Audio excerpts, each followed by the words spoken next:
Listen to him. He knows everything. The banging on the door came at 6 a.m, and the frightened resident opened up to see the menacing policeman on his step, who said they had come for his son. The father offered to get him, but the police insisted his son must be arrested in his bed, and if he interfered, they'd arrest him too.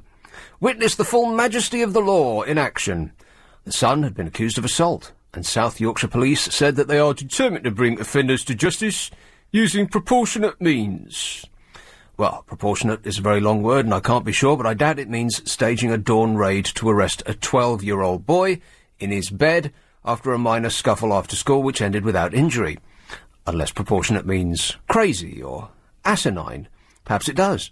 I shall have to get a dictionary. I'll pop it in the post to the South Yorkshire Constabulary. I mean, it's only polite. Unlike the new character in the Mr. Men cartoon series. He is causing a stir across the channel, as not only is he called Mr. Rude, but he's been given a French accent. Hard to know how rudeness and the French are connected, as anyone who has sat waiting for service in a Parisian restaurant will attest. The word rude doesn't seem quite strong enough an adjective. Vindictive might be closer. But Mr. Rude is a children's character, so the depths of venality that a French waiter can summon hardly seem appropriate to demonstrate to the young. So Mr. Rude is French. So what? The makers hope that our Gallic cousins will take it in good humour, and that the cheese-eating surrender monkeys don't take offence. Not much to be offended about, except for Mr. Rude's habit of having other Mr. Men pull his finger and then passing wind. And I'm sorry if this makes me sound uptight, but there simply isn't anything funny about that. What weather we've been having, eh? Talk about a warm breath of fresh air. People out strolling in the winter sunshine this weekend could have been forgiven for thinking that it was the height of summer rather than mid-February, says one of these gushing stories, alongside pictures of people eating ice cream. Every paper had this, you couldn't avoid it. Were you out on your jolly hollies, skipping through flowers and whatever it is you do? I played golf all weekend. Golf? Oh, golf, really? Mm-hmm. That's fascinating. Boring! But golf is great as long as you're playing well. There's few sensations that can beat hitting the ball precisely where you expect it to go. Unfortunately, this almost never happens, unless your name is Tiger Woods. And he seems to have this voodoo thing with the ball, where he just plants it just slightly ahead of where he wants it to go, and then it rolls backwards into position. How does he do that? But normally, I take great care with my shots, which then veer off at a 90-degree angle to where I expected them to go. Always into the river. Very disappointing. But every now and again you'll hit a shot and you go, oh, and you know it's going to go great when you, just by hearing it, it's less of a ping and more of a tock. If you hear a tock, unless you're Captain Hook, in which case you're in deep trouble. If it's, you know, accompanied by a tick. People out strolling in the winter sunshine this weekend could be forgiven for thinking that it was the height of summer rather than mid-February. Has there ever been a nicer period of days in February in your entire life? Not that you have had much of a life, you being only 6. No, not that I can recall. Thousands flock to Britain's beauty spots to bask in the unseasonal warm weather, providing the tourism industry with much-needed boost. According to weather forecasters, the temperatures are up to 16 degrees warmer than average, meaning that flowers normally reserved for spring have already begun to flower, just as they have up my way. London was the principal beneficiary. Hurrah! With temperatures climbing to 62 on Saturday. Is that true? 62 degrees! Good grief! That's the height of summer. Normally at this time of year, temperatures would be about 46. Because February, how does the song go? February made me shiver. Oh, forget the rest of it. Everybody sing! But February is usually the most depressing month of all, because you've had November, very dark, then December, which is enlivened by Christmas. January, you're still drunk. February, it's a nightmare, because you're ready for spring, but it just seems so very far away. And it's still dark and still freezing blooming cold outside. But now it's like April out. and it's the evenings are getting lighter, later. Getting something approaching sunsets now. You two aren't remotely interested. I am. I can't wait for summer. If this is what February is, summer's going to be great. No, summer will be cold and wet, just as it was last summer. We've been through this before. There will eventually be some cold weather coming in from the continent, but at least until Tuesday, the first taste of spring will continue. I think it's going to be nice again tomorrow. So everyone should take a day off. I mean it. Just call in sick. Everybody. It'll cost the economy untold billions, but it'll make you feel better. So who cares? Apart from people who work here, of course, who should diligently come to work and don't listen to me because I'm an idiot. At Kew Gardens in southwest London, daffodils, usually the herald of spring, are in flower, having opened in mid-January. Yep, daffs are out near up my way. Daffodils, I can say with confidence that they're blooming.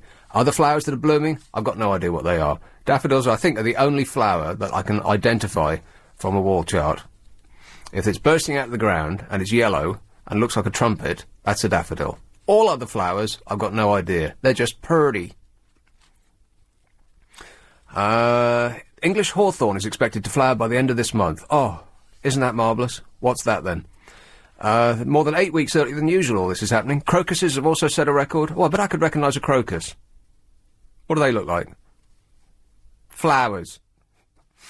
They're opening 11 days in advance of the past decade's average. According to Nigel, the curator at Kew, early blooms are an indication that climate change is having a greater impact than previously seen. Yes! A spokesman for the National Trust said visitor numbers as to its outdoor sites has been swelled by the warm conditions. Although climate change may well be a factor in the warmer weather, it could be very good news if it encourages people to holiday closer to home in the future. There's nothing better than the UK in the sunshine. What? Well, apart from every other country in the world, you mean?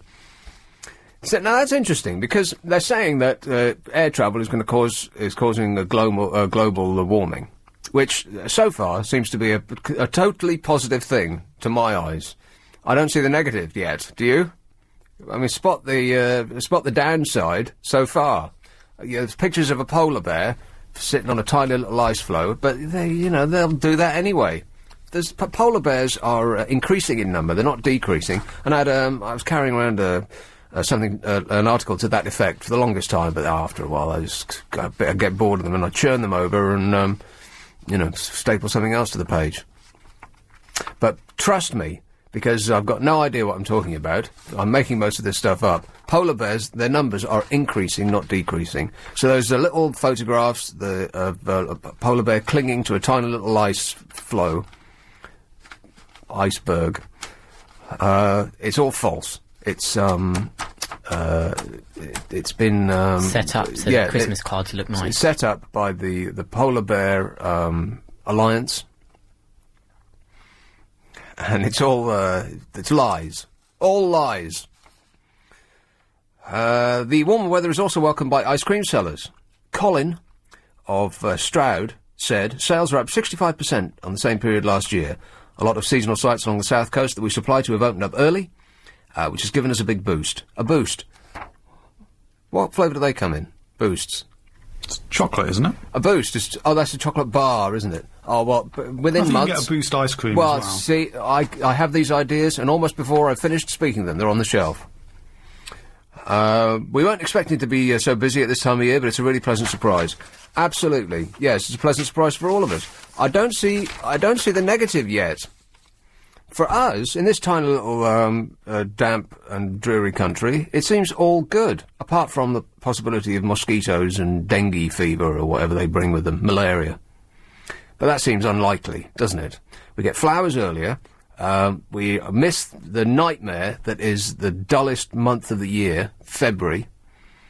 We're propelled headlong into spring, having barely shaken off the hangover of Christmas. It's all good. I'm going to go home and turn my patio heater on, just leave it on, 24 hours a day. In fact, I'm going to leave my car running. All the time. Everybody should use more hairspray. It seems to have a completely positive effect so far. We've ought to do our bit. Yes, that's right. Do. Or is it dib. Wasn't it dob, dob, dob? Oh, yeah, that's... Yeah, one of those D words, yeah. Maybe don't. Yeah. Dob, dob, dob. What does that mean? Where I'm from, someone who dobs is the grass. Oh, right. I don't think that's what Baden-Powell had in mind. Where I'm from... Where are you from? The Sweeney? You're the most middle-class person I've ever seen in my life. Where I'm from. Where's that, Richmond? No, other side. He's still large from the block. Is that what they say, what your homeboys say in the hood? No, just when I was at school, that's what people used to say. Oh, you don't dob on me, yeah? Oh, right. You and your gang star friends, yeah. At the public school that you went to. Very dangerous. Who are you kidding? 0845 6060 973. It's 7:44. LBC Travel with Amanda Redman. We're looking at some big delays still. I really like you. Do you like me? 0845 6060 973. Let's talk about shopping, baby. Let's talk about you and me. Have you ever been out shopping just to cheer yourself up? There's now been a scientific study that shows that misery loves shopping. As though this wasn't clear to us before. It must have been conducted by psychologists. Psychology is the study of the bloomin' obvious. Shoppers are more likely to indulge in retail therapy when they're down in the dumps, psychologists have confirmed. In the entire history of psychology, and I say this as someone who's got a degree in the subject, which doesn't mean I know anything. I virtually know nothing at all about anything, but specifically psychology. But in the entire history of what they laughingly call this science, have they ever come to a conclusion that's not bloomin' obvious before they started out?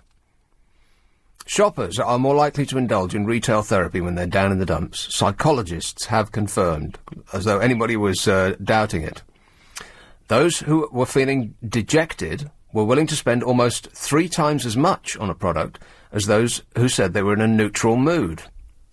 Well, this is interesting, because going out and shopping and cheering yourself up, that's one thing.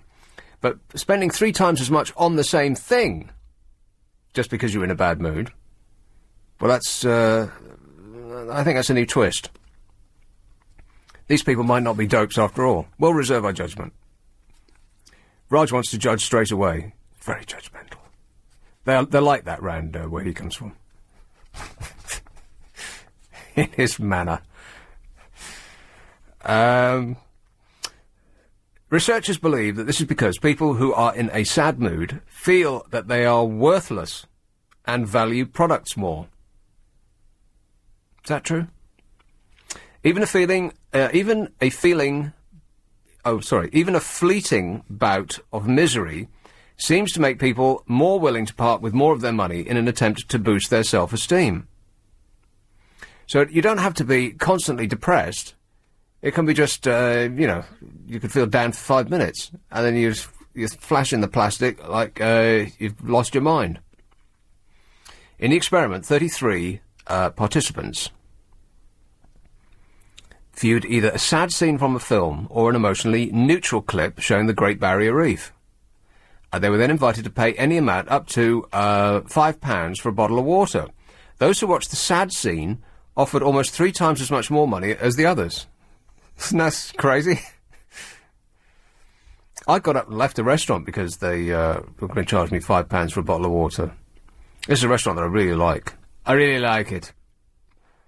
And they'd got a star, one of those Michelin stars, and then they raised all their prices up through the roof. Previously, you could eat until you had a dim sum actually pouring from the sockets in your eyeballs. I'm not kidding. For virtually nothing at all. But then, since they got a star, then they got above themselves, and they whacked the prices up, and the wine went straight up. But when they said £5 for a bottle of water, I mean, it came in a fancy bottle, right enough. It looked like a tube, and I would have felt like a tube paying that much for it, so I left. But I wasn't depressed at the time. Had I been, I would have just handed them my wallet and told them to get on with it. Those who watched the sad scene offered 3 times more money for a bottle of water than others. Self-focused people, sad and self-focused people, overvalue goods. Not necessarily that the goods make them feel better, it's just that they overvalue them to boost their self-esteem, because they're sad. And shops for teenagers know this. Teenagers always moping about, looking at the ground, going, like that. It's so unfair. And so shops that target teenagers know this. It's like shooting fish in a barrel.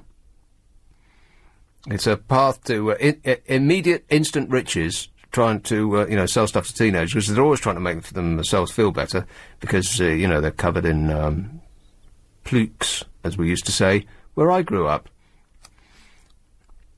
So, is that a common experience? 0845 6060 973, or am I just talking to myself here? I'll start whistling in a minute. So I have that. They don't like that. I thought shopping. How can you beat shopping? Everyone likes shopping, don't they?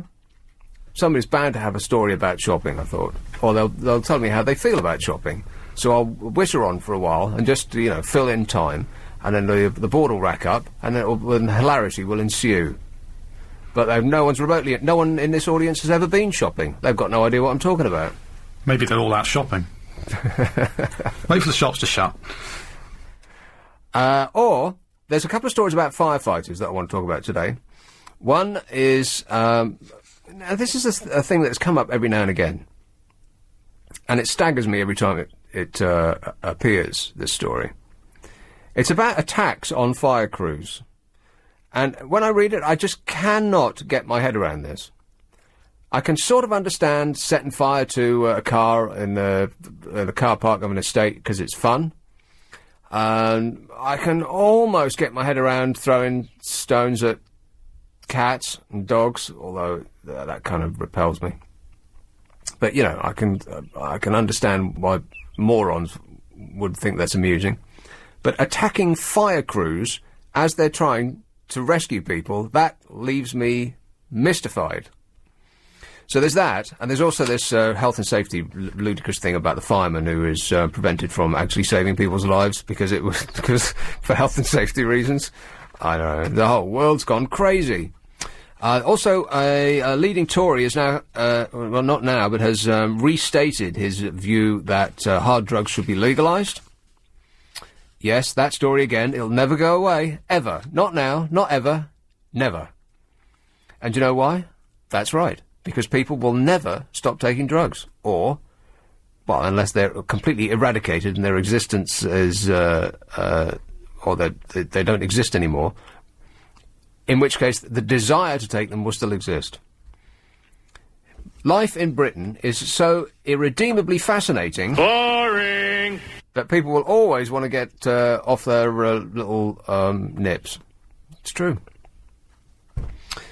And what we've done so far hasn't made the slightest bit of difference. In fact, it's probably made things worse. And like one of those little robots that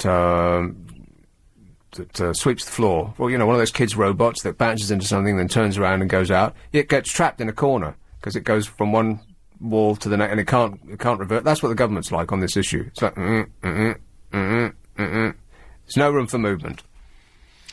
I've done the police raid on the schoolboy. That might be worth talking about again. Mr. Men, diet drinks are fattening, which is sort of counterintuitive, but they've just come up with this study that the rise in the amount of, diet drinks has corresponded with the rise in obesity, and the two might be connected. I'll have a giant Whopper burger with a bucket of fries and a Diet Coke, please. And, surprisingly, it's the Diet Coke part of that meal that's going to make you blow up like a Zeppelin. Let's have our first call in Westminster. Hello, Tony. Hello there, matey.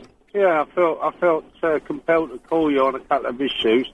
So just clarifying that last one, the Diet Coke makes you swell up like a what? Zeppelin. Yeah. I just had a picture of that French Mr. Man. Just went through my head. So maybe that could be some sort of media sales thing. If you drink Diet Coke, you'll end up like a French Mr. Man.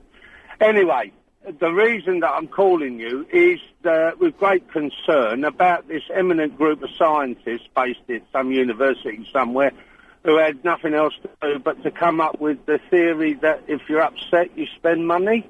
Yes. Yes. Well, I was upset a few years ago. I spent £25,000. But having heard your report on the said survey, I feel quite justified that I can validate that expenditure on the grounds that I was off my trolley, therefore not liable to repay the bloody debt. Right. What did you buy? I didn't. I went to Spain. Well, because we live in a liberal country, unlike the French, who are particularly miserable about the fact that they're not liberal. I was told that my existence, my life as a married man, was coming to an end because my missus decided otherwise, and she was going to kill you. Well, no. Well, she might as well. It would have been easier at that particular time if she had done. Instead of leaving all the information on the computer for me to find out that she was having an affair. Right, so you went and bought Spain? Yeah, I went to Spain and I spread the wealth in Spain, right. Mainly in Banús. On the plane? Some Russian birds.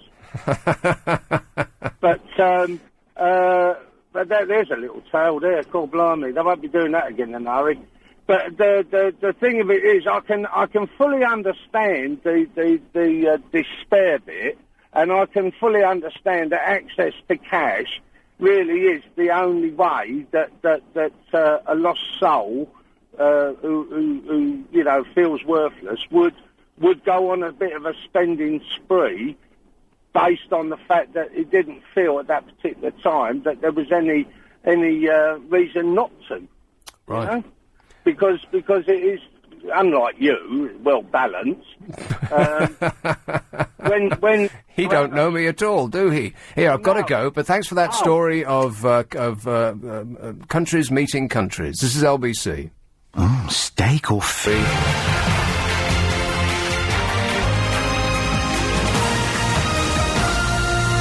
It's a good idea to get someone else's opinion. I'll be the judge of that.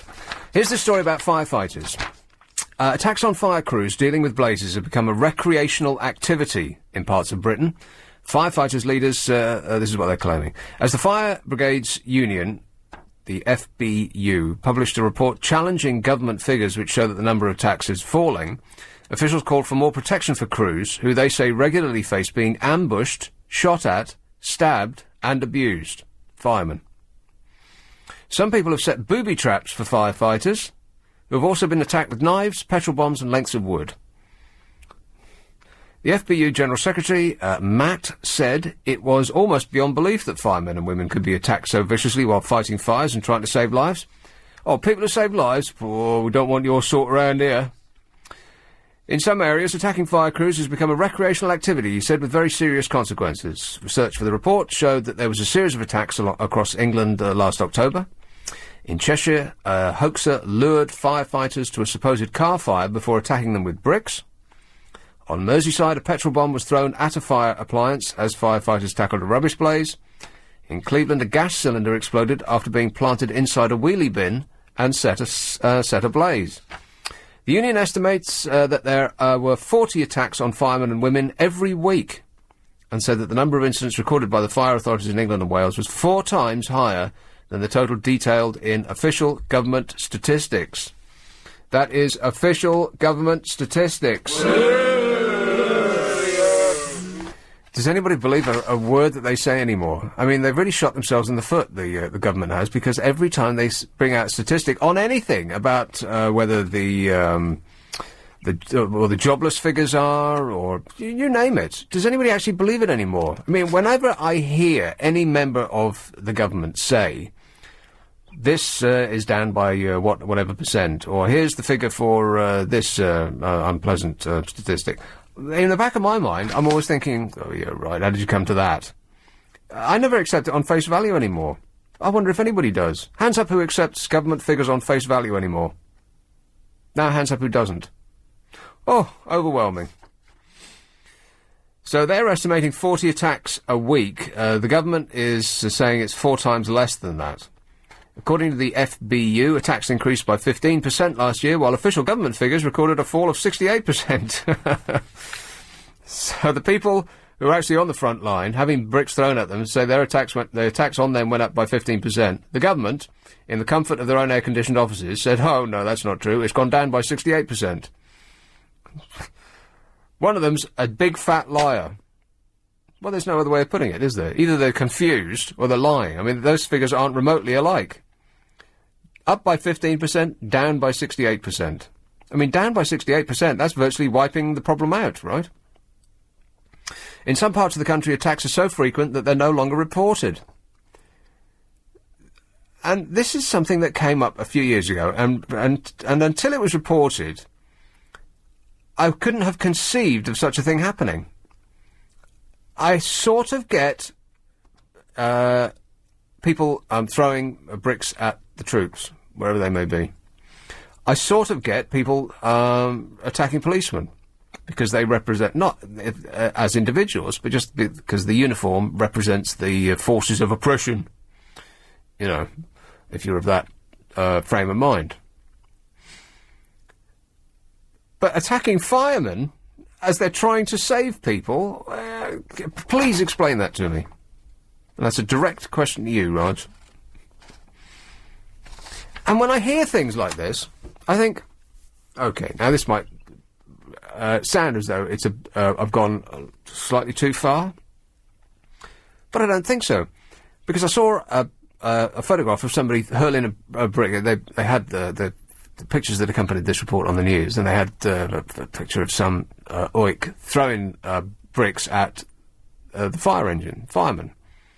And I thought at the time, and I'm going to say it out loud, now this might make me out to be not very PC at all, and not very liberal, and, you know, of the Guardian reading elite. But I think that there should be someone riding with the fire brigade, shotgun, literally, who, if the firemen come under attack, should be able to shoot the people that are doing it. Can anybody honestly tell me that that is not a good idea? Let's have Thornton Heath. Hello, Sam. Hello, Nick. Oh. Hello. Hello? Yes, Sam. How are you? All right. Yeah, so, yeah, it's very sad about the firemen. I don't know why these children, I don't know what's happened to their minds. There's something going on.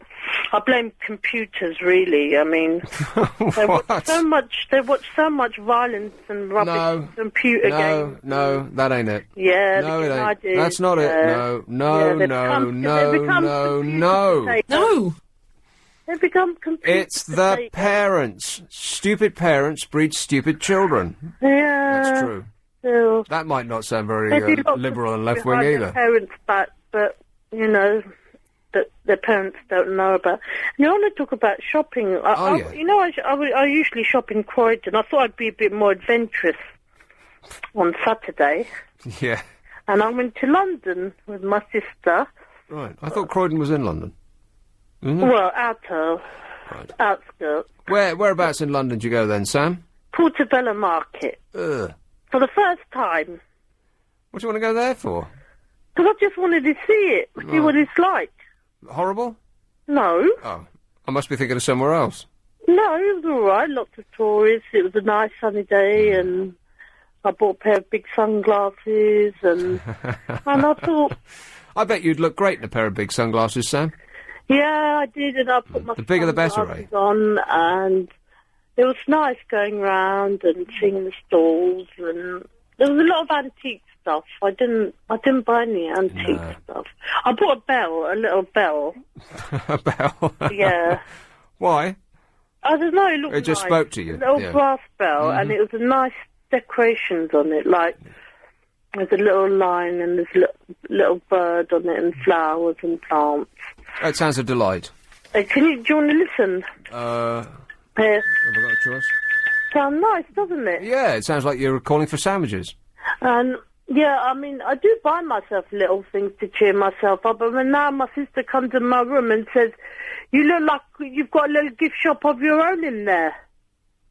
Right. Well, it's something to think about. So I bought a harmonica, and because I like the sound of the harmonica, and I bought a tambourine. Can you play the harmonica? Not really, no, but I like the sound of it. Could you give us a go? Well, if I can find it, I gave it to my niece. I don't know where she put it. In amongst all that other it must be tat that you're lying about? Yeah, it's gone walkabout, but maybe another time. Okay, well, and also that's like teasing us. Yeah. Sorry, I'll play it one day. Sure. And so the things I buy CDs. You see, music CDs. Like I suddenly remember a song from the past, and then I buy a CD to cheer myself up because I suddenly remember the song. You know, like from what? a long time ago. Like something like, simple, like ABC? CD, what did I buy? I bought, what did I buy? Lighthouse Family. No, I bought, Valerie, oh no, that's modern, that one. Amy Winehouse. Yeah, I heard this song by Sean Paul. Sean with Paul. Sasha.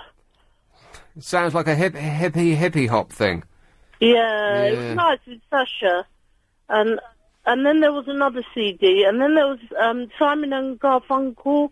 I bought that before. Only Living Boy in New York had Best of Simon and Garfunkel.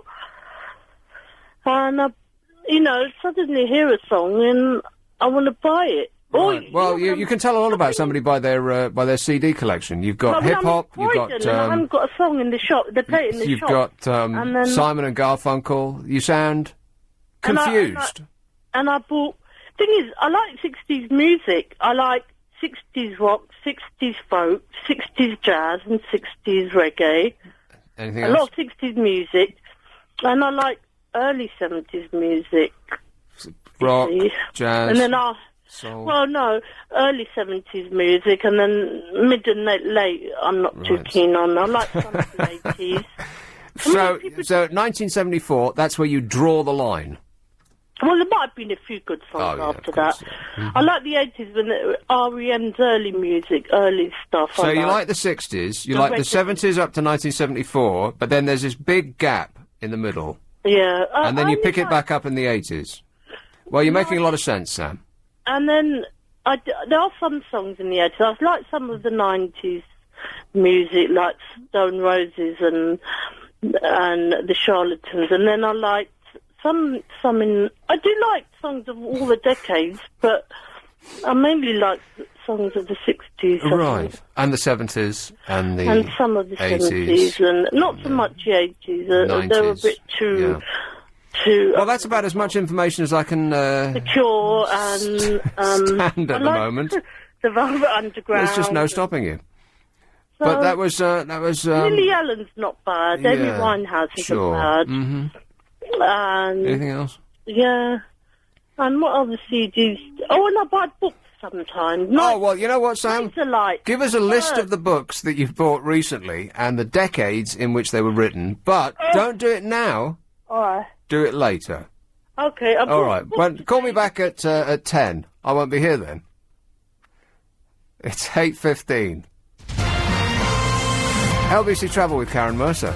2 lanes are now closed on... Are you trying to tell me that this is your act? 0845 6060 973. Whitechapel. Hello, Midge. Hi, Nick. Midge. Oh, Nick. So little time. I was going to talk to you about, the firefighters. Yeah. Yeah, I was shocked and horrified like you was, to learn about the firefighters. Yeah. You were shocked and horrified. I was shocked and stunned. No, but it's not surprising, that. I'm not. It is surprising. It's incredible. It's not just them. I know it's incredible. It's just, like the, in hospitals, the nurses and doctors. Yeah. And they come under fire as well, Well, but that's kind of different because, I've seen this happen when I was in hospital last time with a tube up my nose. You know when those little tubes that go up your nose, you see them on TV all the time.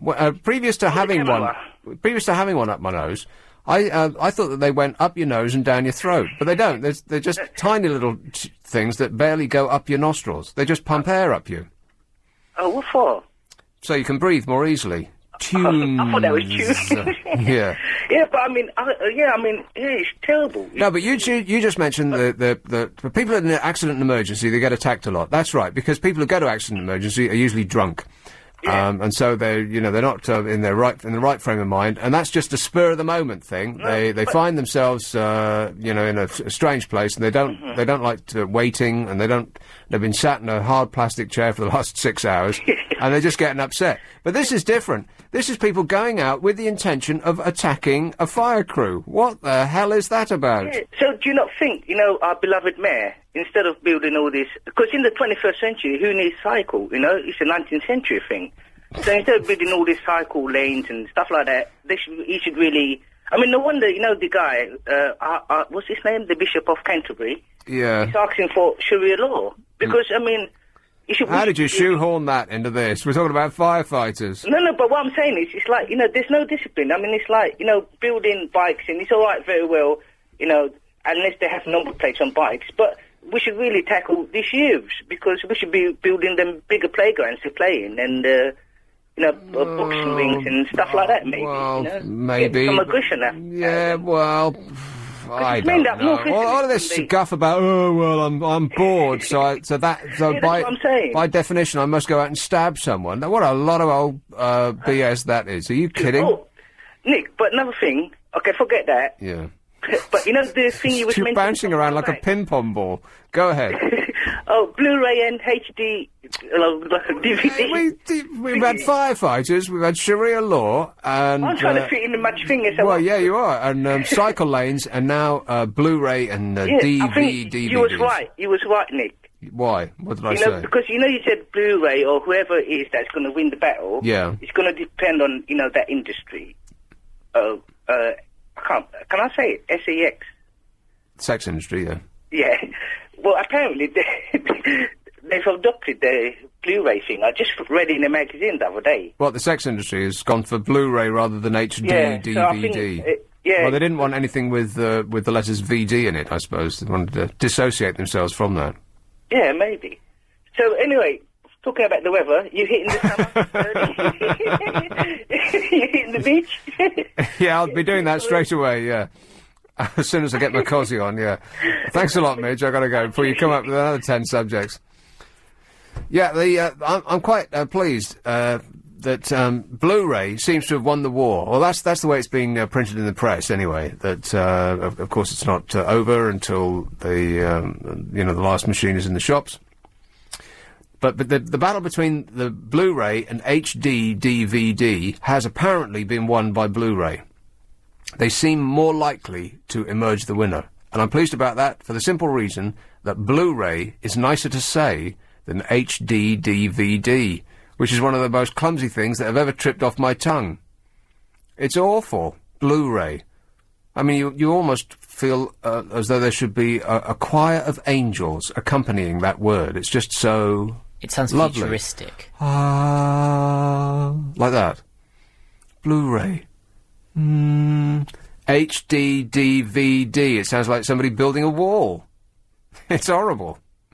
So I'm pleased about that. However, their success will be short-lived because no one will be buying DVDs of any stripe shortly, because they'll be downloading it all, and in much the same way that the music business has been killed by the internet and MP3 specifically, downloads. No one's buying CDs anymore. They're all downloading them on their pewter and sticking them up their iPod. So that's done for the music business, and in much the same way that DVDs are going to go to the wall as well. All mainstream media is doomed. It's true. And it's all because of, I don't know, who's the guy that invented the internet? What's his name again? Charles Babbage? No, that was computers, sorry. Do you think of Tim Berners-Lee? Yeah. He didn't really invent the internet. Right, what did he invent? The World Wide Web. Right. Sorry to be pedantic. That is the internet. Okay. You see, I'm right again. It gets wearying being correct about everything all the time. Barnsley, hello, Louise. Hi, Nick. Hi, Louise. Hi, Nick. How are you? Good. Oh, good. You were talking about the weather earlier on. Yeah. You know what, right? I found a brilliant description of what last year's summer was like in a CD that I got today. It was the sleeve notes. Yeah. Right, it goes, here we go. The middle of summer and the UK has taken on the appearance of a bathroom floor when you've left the taps running. I think that was brilliant way of describing it. A bathroom floor when you've left the taps running? Yeah. What, just wet, you mean? Yeah. I thought that was a brilliant way of describing it. Well, No? Just me? Could have just said wet. Yeah. No, we don't like that. Okay, 2 out of party. Anyway, it's brilliant that it's getting all lights later because it's horrible when it's dark all the time. And especially if we've got to walk places, I don't feel very safe in the dark. Well, interestingly, there are some counties are going to experiment with turning the streetlights off at midnight and then back on at 5. What will all the drunk people do? What will the drunk people do? Yeah. I wonder how dark it would actually be if you turn the streetlights out. Would it be... It would probably be really dark. Penetratingly dark? Well, it would be like going up a street in a car where there's no lighting. You'd probably just see the cars go past. They're not going to do that, surely. I can't remember which councils are thinking about this, but... Health and safety will be all over them. Well, absolutely, yeah. It just doesn't seem likely that would be allowed to happen. I'll get better night's sleep, though, because there's a light right outside my window. Well, that's why they invented rifles, Louise. Shoot it. But I can't imagine that would happen, that they would turn off the streetlights at midnight. I mean, that doesn't seem like a modern thing at all, although it makes absolute and complete sense in almost every regard, apart from personal safety. Yeah, I bet that's for the environment. Some hippie will have said it. Yeah, that's right, hippies. Yeah, blame them for everything.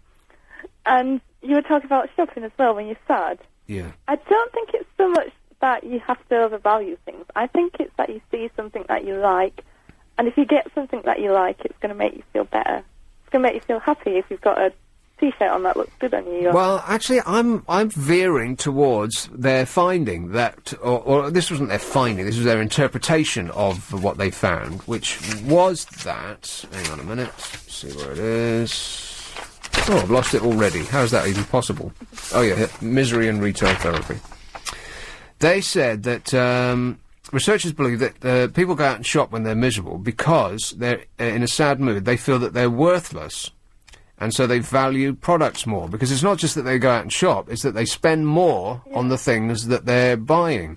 And I used to do this myself. When I used to work for... I used to do a breakfast show on a radio station years ago, and I absolutely hated the experience. And I thought I was pretty awful at the job as well. And I felt like I was stuck.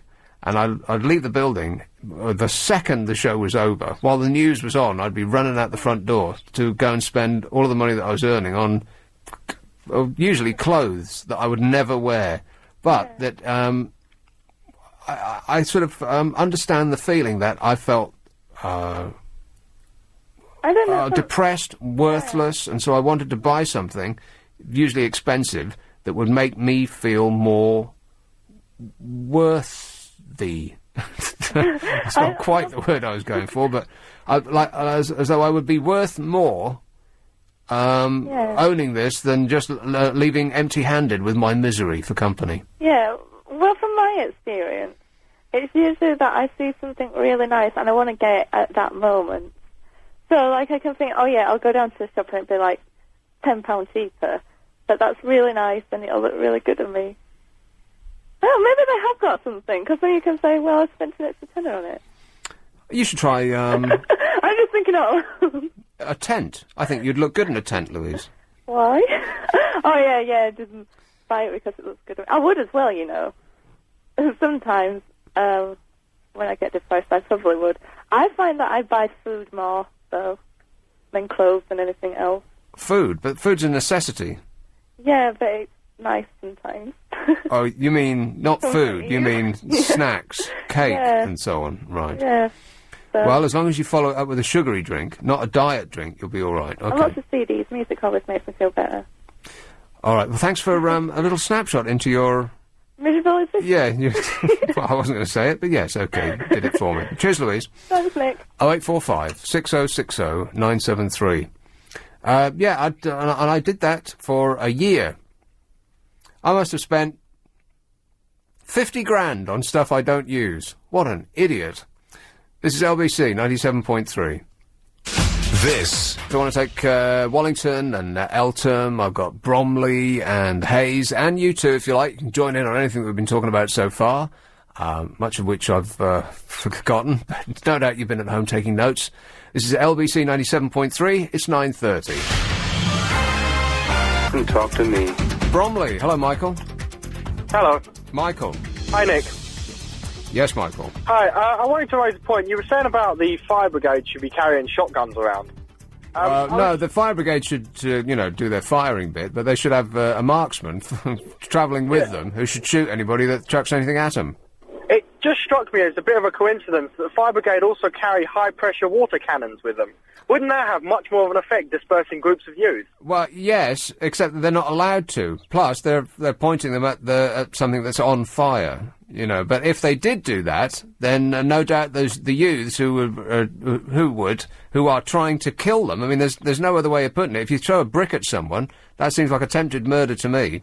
They would, if you made them wet, then they'd sue them, and they'd probably win. But I'm sure you'd do a lot worse to them with a shotgun anyway.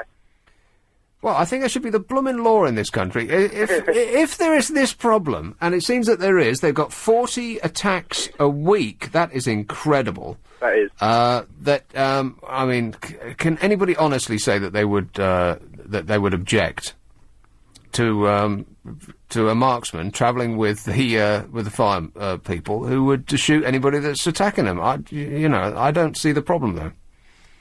Now, that might sound like just a crazy, stupid thing to say, but really it isn't, Well, they wouldn't know it until they tried it. Well, that's right. I mean, of course, everybody would throw their hands up in the air, and in a civilised society you can't, but you know what?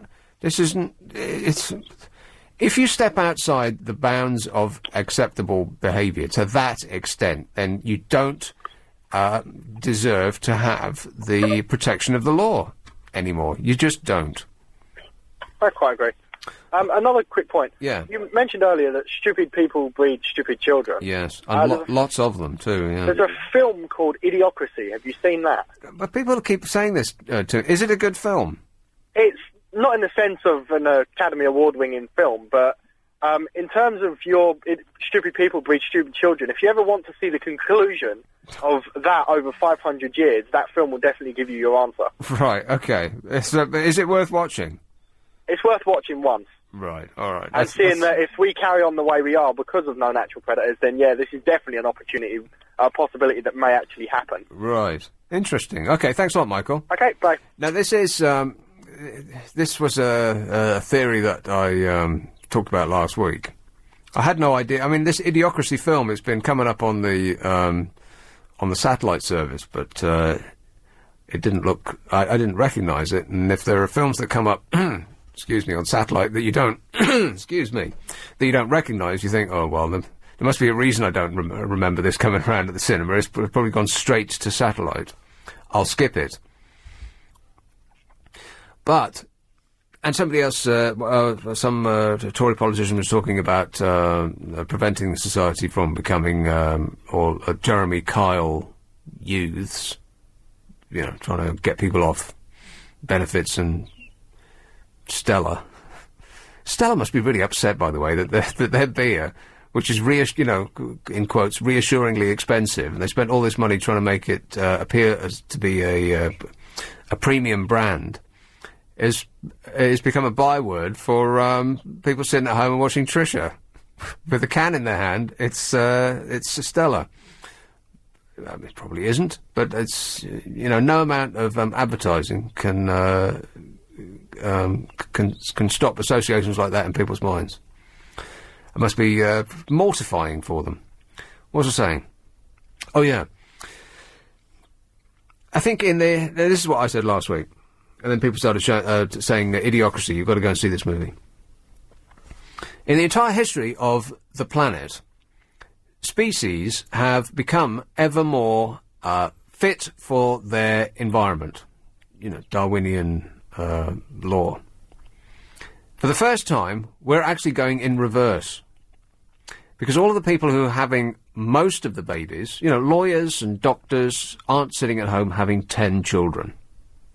People sitting at home having 10 children are people, you know, who are watching and appearing on the Jeremy Kyle show. It's those people.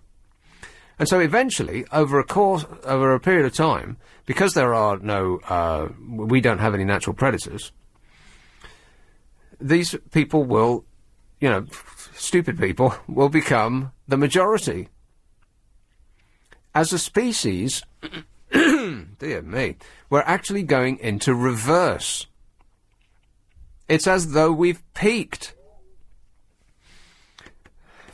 Look around. Look at the person that's sitting next to you. Think of the people that you work with. Those people are the epitome of the human race. Those are as good as it gets. Oh, no. I know. It's really upsetting, isn't it? Oh, a lovely cup of tea.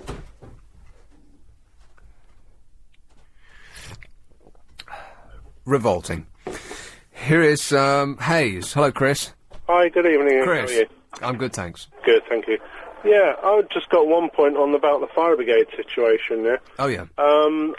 From what I've done a little bit of work with the fire brigade years ago, yeah, and they have a mandate to save life, not to save property. So if they're having a lot of problems from a certain estate or something, yeah, and persons are not reported in the fire, they should just turn up and say, sorry, not putting the place out, yeah, been stoned here numerous times, sort it out yourself. Well, that'd be pretty upsetting for the person whose house is on fire, who hadn't got anything to do with the tax, though. I do understand there are pros and cons in what I say, but it would soon get the word through to the right people very, very quickly. No, I think that you're completely wrong there. I don't think the word will get through if you attached it to the tip of a nail and bashed it in with a hammer. These people are beyond being talked to, and they don't. It doesn't compute. They're just. It's almost as though they're not human beings at all. Yeah, I can understand your point. I totally agree with that. I mean, but what can we do? I mean, I feel that things are bound up now by the law. Yeah. I mean, go back ages ago. I done wrong at school. I was caned. Yes. Didn't do me any wrong. I don't break the law as far as that's right. And you were caned, presumably, not 6 months after you transgressed. It was pretty bloomin' quickly after you did it. Thereby associating the punishment with the crime. It's in much the same way as if a dog doos on your kitchen floor. Now, I don't have dogs, so I don't know exactly what the correct method of discipline is. But rubbing its nose in it, that used to be the traditional thing, right? Well, you don't wait until next summer to do it, because the dog won't associate the two things. No, you do it straight away. Very true. And that's one of the problems about the justice system, if you want to call it that. The justice doesn't seem to have much to do with it. But their punishment is so far removed from the crime that they don't, these morons, they don't they connect the two at all. Yeah, but then we have all these social workers that work on touchy-feely processes. Yeah. Short, sharp shot works nicely for me. Absolutely, I had 22 years in the forces, and that was the best way to get my message through to someone. Right. Yeah. Thanks very much. Okay, good man. Thanks, Chris. Okay, bye. Bye. Now, if I had this conversation 20 years ago, I would have been, well, I don't know, maybe not with this, but in this sort of area, I would have been, oh, well, they must be from a deprived home, or they must, I would have come up with some woolly liberal excuse. Now, straight to the shooting.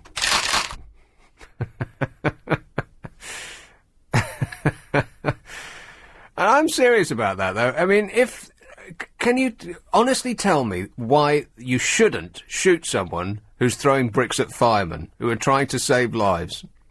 Honestly. Because they can't turn the hose around and blow them off their feet, because the kids will sue them and win. The firemen will go to jail. That's the insanity of the situation that we're dealing with today.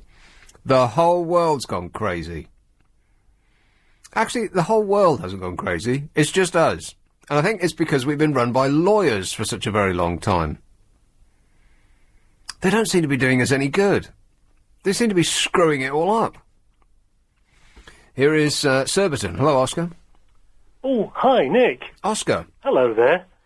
Yeah, you were talking a little bit earlier on about how psychologists have made a discovery that people spend more when they are depressed. Yes. Which was kind of interesting from a psychological point of view, I suppose. But in addition to being quite interested in psychology, I'm sort of interested in business. I have a bit of a business mind, and it got my business mind kind of thinking and pondering a bit about this. Yeah. And I thought to myself, you know, in shops, obviously, that's where a lot of people spend their money, and it's where businesses make money, in shops. And I thought to myself, you know how a lot of these shops, they have their in-store radio station. Hey, DJ! And they have people going, hey, DJ, and this is what the DJs are doing. And obviously, what they haven't realised is they're getting all this wrong, aren't they? Because what those in-store radio stations supposedly do, they supposedly put everybody in a really good and happy mood when they're browsing around in the shop. That's right. So they're screwing that up completely. That's yes, that's absolutely true. According to this study, what they should be doing is playing funeral marches. Leonard Cohen and stuff like that, really depressing music. Mind you, hearing DJs depresses me. Yeah, well, I certainly know what you mean there, but the stuff that they're talking about should be really depressing stuff. Yeah. They should be kind of reminding you about all the depressing things in life, and that, you know, life's going to suck when you grow up. That's right. Radio Top Shop. You might be able to fit into a 28-inch waist now, but you wait 10 years and you'll be a balloon. Things like that. There's definitely, for someone there's an opportunity to make use of some in-store radio of a different kind to suddenly turn your store around and make a huge profit, isn't there? Well, you're making a lot of sense. Thanks a lot, Oscar. Okay. Cheers, mate. No, this was the study that said 33 participants viewed either a sad scene from a film or an emotionally neutral clip showing the Great Barrier Reef. They were then invited to buy a bottle of water, and those who watched the sad scene offered 3 times as much money for the water as those who'd watched the little fishes. Well, that's quite an interesting result. And for psychologists, well, you don't say that very much, do you? Usually you say, duh. Huh. How much would you pay for a bottle of water? I don't get bottled water from restaurants anymore. And I'd only just switched to asking for bottled water, having asked for tap water my whole life, because I thought, oh, well, all right. I feel a bit cheap. I'll ask for the bottled water. And that only lasted about a year or so, and now, of course, it's considered very non-you to ask for bottled water in a restaurant because you're harming the planet. Isn't that great? That you feel like you're doing a green thing, you're being a real human being, and doing your bit to protect the environment if you ask for tap water, which tastes just the same. Of course, they're very upset in restaurants because they can't charge you £5 for a bottle and the service charge on top. It's that wonderful moment when you say, have some water, and they say, still sparkling. Yeah, tap. Mm. No, I don't want ice, I don't want lemon. Often, I've been, when I ask for still water, what they give you is tap water in a fancy bottle. Or sparkling water, they'll just gas it for you and charge you a £5. I mean, yeah, I've actually seen that frequently.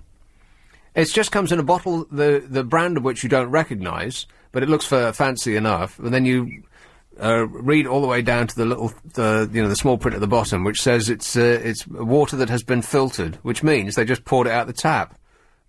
That's an outrage, isn't it? Anyway, it's 8:45. LBC Travel with Karen Mercer. There are 2 lanes closed on... Well, let's get back to it. Sure, why not? 0845 6060 973. Dagenham, hello, Mark. Hello, Nick. How you doing? Good, thanks. Very good. I just called it back end of your conversation about discipline with the kids. Yeah. I was watching an interesting programme a few weeks ago. It was about, there was this game reserve, and the rangers were going out, and they couldn't understand why rhinoceroses were being killed. They weren't being poached, they weren't being killed by any human, and it took them months to figure out that actually the elephants were killing them. What? And they couldn't understand why elephants were killing them, as they lived side by side for millions and millions of years. Yeah. Well, what they found out, these elephants they actually brought into the game reserve were orphans. And they hadn't been brought up in a family environment. And they actually got killing the rhinoceroses. How does an elephant kill a rhinoceros? It just goes up and bullies it. Honestly, they showed it and actually bullied the rhinoceros. The rhinoceros never had no chance. I mean, 2 or 3 ton rhino against a 6, 7 ton elephant. But an elephant's only got like a wibbly-wobbly trunk on the front of its face. But a rhinoceros has got a spear sticking out of its nose. They showed an elephant killing a rhinoceros. Anyway, what... How did it do it, though? Well, basically, it was just going out and just bullying it and trampling it. And the rhinoceros was just trying to get out of the way, didn't know. And it was really quite sad. Anyway, what they've done is, they actually brought in big bull elephants. Oh, yeah. That have been brought up in a family environment, brought into the game reserve, and it stopped. So it proves one thing, that mammals, we're all the same mammals. We're all grown up, we've all got the same, way of the way we grow up and things. And we get to, kids get to about 18, 19, they start realising they're big and hard and things like that, Exactly the same as other mammals. They start getting a bit big and they start getting until they've been brought down a peg or two by other, bigger people. Right. They need parental guidance. Yes, they do, and I'm afraid like, a lot of these kids out there. I mean, my son, I've just dropped him off, and I've split up with his mum since he was 18 months. But sometimes he can go off the rails a little bit, and I'm there lucky enough to say, oi, enough's enough, because I see him quite all the time. Yeah. But he could go off the rails, and I've seen other kids hang around who he's been with who seriously got into trouble because they never had their mum or their dad about. Yep, I think it really is. Right, I think there's a lot of truth in that.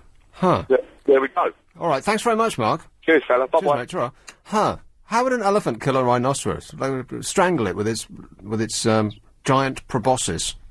You could stamp on it, kick it. But a rhino is, it's armour-plated. But if an elephant charges, it's one of the most dangerous animals. Yeah, but an elephant hasn't got, I suppose they've got big tusks at the front, but they wouldn't stab a rhino with their giant tusks, would they? I don't know. But it's got a lot of weight behind it, so it could shove it over quite easy. What, the rhino would be on its back like a tipped-up turtle, waving its little legs in the air.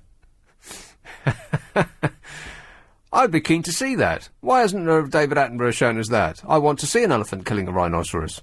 It's in the outtakes. In fact, that should be as part of the new Cirque du Soleil. It's the grand finale. And here's a surprise you weren't expecting. Did you see the, I think one of the biggest hits on YouTube was that, I can't remember where they were now. Chelmsford, I think. And it was lions and buffalo, or cows or something. And they were, and the buffalo were trying to protect the little buffalo from being attacked by the lions. Kruger National Park. I think that's right. Something like 10 million, it's probably up to 20 million people now have seen this video, and it's astonishing. I mean, as far as, like natural history footage goes, it's about the most amazing I've seen, for like a storyline that just continues. The camera work is rubbish. But what's on the film itself is amazing. Have you seen it yet? Not yet. Oh, you're kidding. You must be the only person on the planet who hasn't seen it yet. You want to dial up YouTube? I'll do that. The Kruger National Park thing. Shall I tell you what happens in the end? Oh, no, don't spoil it for me. Elton. Hello, Phil. Hi, Nick. Phil. Hi. Yeah, the elephant thing, I don't know either, I'll be honest, but I've been to Zambia, and in elephant parks, quite a lot of the trees get pushed over by the front. So they're obviously pretty heavy and strong, but I don't know how they kill the rhino, though. Because if I were to lay bets, in fact, that should be like some sort of sport. I mean, the Spanish should kill bulls for pleasure. We should, elephant and rhino fights. And we could lay bets. But I would have bet on the rhino, because if a rhino charges, it's got this big stick coming out of its face. Mm. But, yeah... Is that what you call it? Its face? It's like a sort of unicorn. Yeah. From some angles, it looks very much like Kate Moss. Exactly. Just what I thought. Nick. Yes. I went for I fancied some exercise yesterday. Exercise? Yeah, Yeah. I remember that, yeah. So I went for a 13-mile walk. A what? I know. A 13-mile walk? Yeah. What, did you get the bus back? No, I went around the reservoir. Oh, yeah. So once I started, I was basically committed. Right. Did you have any reservations? About going round the reservoir? Did I have any reservations? Yeah. I did at mile 6 when my legs started to give up. Yeah, what, 13... So presumably this a circuit of the reservoir is 13 miles? Yeah. And you got back to where you started? Yeah. Yeah, you could have just stayed there. You could have sat down, had a fag, and you'd have still been there. Cut out the middleman. Yeah. And just not bother. See, this is you not thinking. I should have done that, yeah. But for respect to these people who can run marathons, I mean, that's double the distance. Yeah, they really shouldn't do that. It's not good for you. I mean, there's no getting around it. Running a marathon is not good for you. For the knees, you mean, and... But for everything. Yeah. Knees, what's connected to your knee bone? Shin bone. Knees and shins and ankles and hips and, just everything. Things on you bouncing up and down you didn't even know you had. Yeah, but, I just respect to those, it's so knackering. And I've just overdid it completely, so my legs hurt like crazy today. But you were just strolling? Walking briskly, to start with, on slippery mud. Yeah, and then strolling? Basically, yeah. Halfway around, called a cab. Yes? Sorry, mate, before... one more thing about these kids out at night. Yeah. Just, if I was in power, I'd impose a curfew, I'll be honest. No kids 16 or under out after nightfall. So that way they could, fair enough hanging around during the summer maybe, as long as that's not up to no good. But I don't understand why you have 8-year-old kids messing around at this time of night. Well, the reason is because their parents are stupid. There's no getting around it. It's the parents' fault. And stupid parents breed stupid children, and there's so many of them. Yeah. But no, I don't see a problem with that either. Yeah. And as you get older and wiser, more intelligent, Raj, you can only dream. Then you do start to see things more black and white, and you think, to hell with all this, the human rights and all that tripe.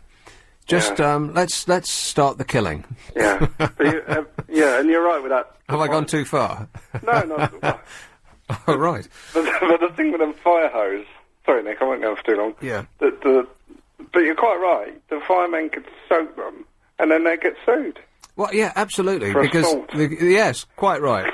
Like somebody, and I'm absolutely certain that they would win. They could get caught on camera with a brick in their hands, and if they got slightly damp from a fire hose, they would sue the fireman responsible. The fireman would lose his job, and they'd get compensation. Even a ricocheting hose. Yeah. It drives you mad. Yeah, it's crazy. But it really is. The entire situation is just loopy. And then the police could nick the firemen and get their target quota for the month.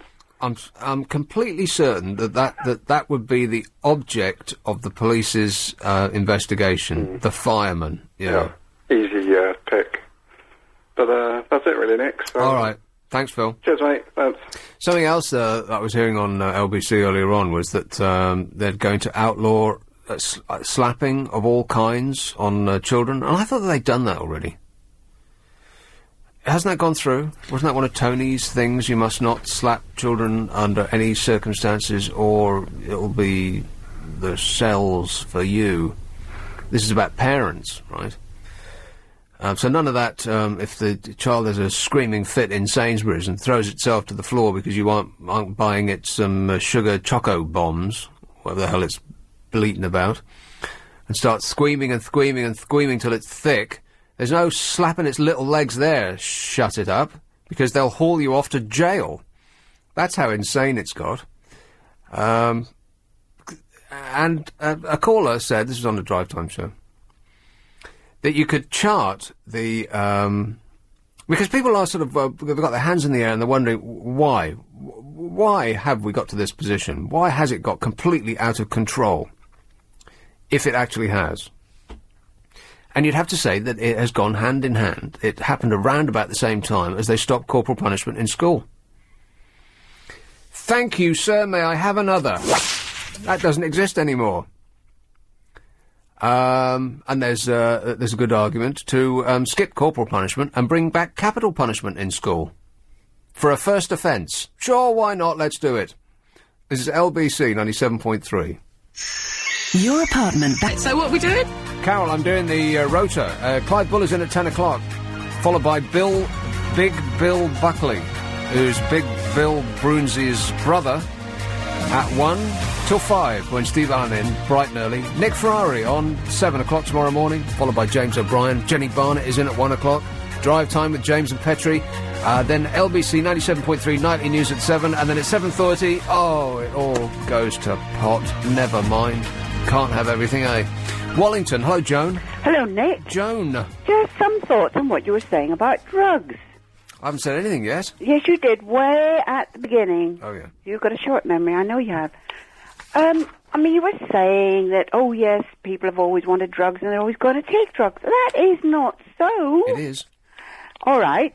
Before the 60s, you've never heard a drug mentioned. Well, yeah. Not the 50s, not the 40s, not the 30s, not the 20s. No, wrong. People used to take drugs in the 20s and 30s. No, not in the way it's happening now. It was very, very, very,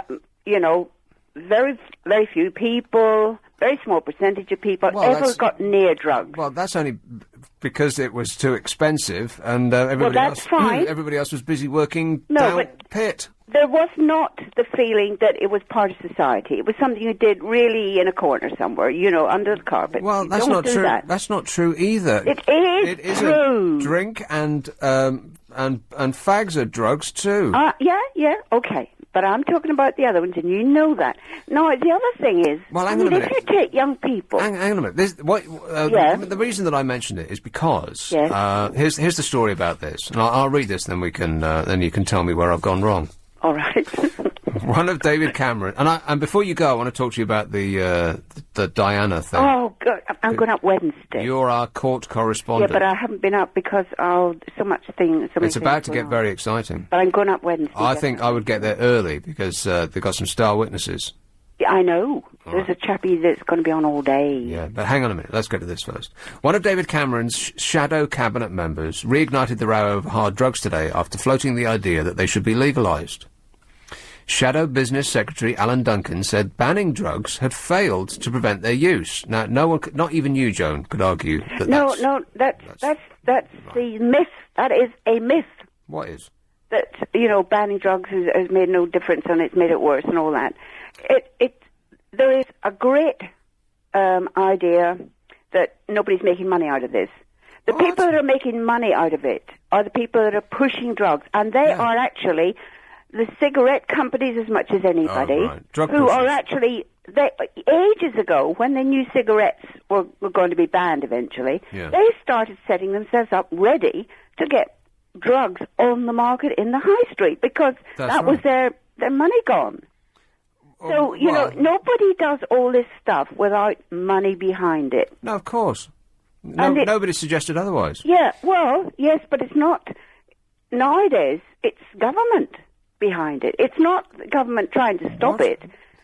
Governments are actually, before they actually started talking about drugs on the media, again, very few people would think, oh, yes, I'll go out and have drugs. Very few people. But once they started saying, let's have a debate about drugs. Let's debate about the effect of drugs on whatever. Yeah. Well, suddenly, bring it out into the open 16-year-olds are because they've seen the government having a debate on it. No, now they're it's going just out. like how it used to be with cigarettes. When I'm growing up, everybody's saying, "Oh, you've got to have a cigarette." It's the thing to do, and it took a big peer pressure. That's exactly it. It took a big strength of mind to say, "No, actually, I don't want to smoke." Yeah. And that is the way it's become with drugs. Now, if you take young people, they're at absolute height of their emotional state at that time. They're emotional, they're as high as a kite with just sheer emotion. They don't need drugs. The last thing they need is drugs. I mean, they could get high on just looking at a girl across the room. They don't need drugs. So who on earth is is making them think that they need drugs. No one's making them think that they want it. They want it. They don't. They never did. It wasn't until it was pushing and pushing and pushing. I don't think that's true. If you make it available, they will want. It's like if you build it, they will come. Let me finish the story. All right. And you can take a breath. Okay. You're getting excited. I know. In his book... Without drugs. Yeah, exactly, Yeah. I'm going to send some over for you, Joan. Oh. Shadow Business Secretary Alan Duncan said that banning drugs had failed to prevent their use, and asked about legalisation, suggested that all ways of tackling substance abuse needed to be explored. Now, so far, so non-controversial. Banning drugs has failed to prevent their use. There can be no doubt about that. No. It has, Joan. They've turned a blind eye. Just like the police turn a blind eye to what's happening on the streets and other ways. The police have been turning a blind eye to the taking of drugs. They haven't wanted to stop people. Well, how are you gonna, if people are doing it in the comfort, in the squalor of their own lounge, what are you supposed to do? Just burst into people's homes on spec? Yes, but it's become general because you could do it in public places. You could take drugs in discos, in dance halls, wherever. And once it became acceptable that you didn't close places down, well then, it became much easier for everybody. It was acceptable. It was what you did when you went on a rave. It was acceptable when you went to a disco. Yeah, but people aren't, like, sitting there fixing up injections and so on. You go to a club and you take a little pill. How are you going to stop people doing that? Yeah, that's where it starts. You take a little pill. And then you take... Once you started that, they say, well, you must try something a bit different. You must up the ante a bit, and it goes on and on. But I don't know how you would suggest that you can police that. But anyway, let me finish. All right. In his book, Saturn's Children, published in 1995, Mr. Duncan, this is the Shadow Shadow Business Secretary, Alan Duncan.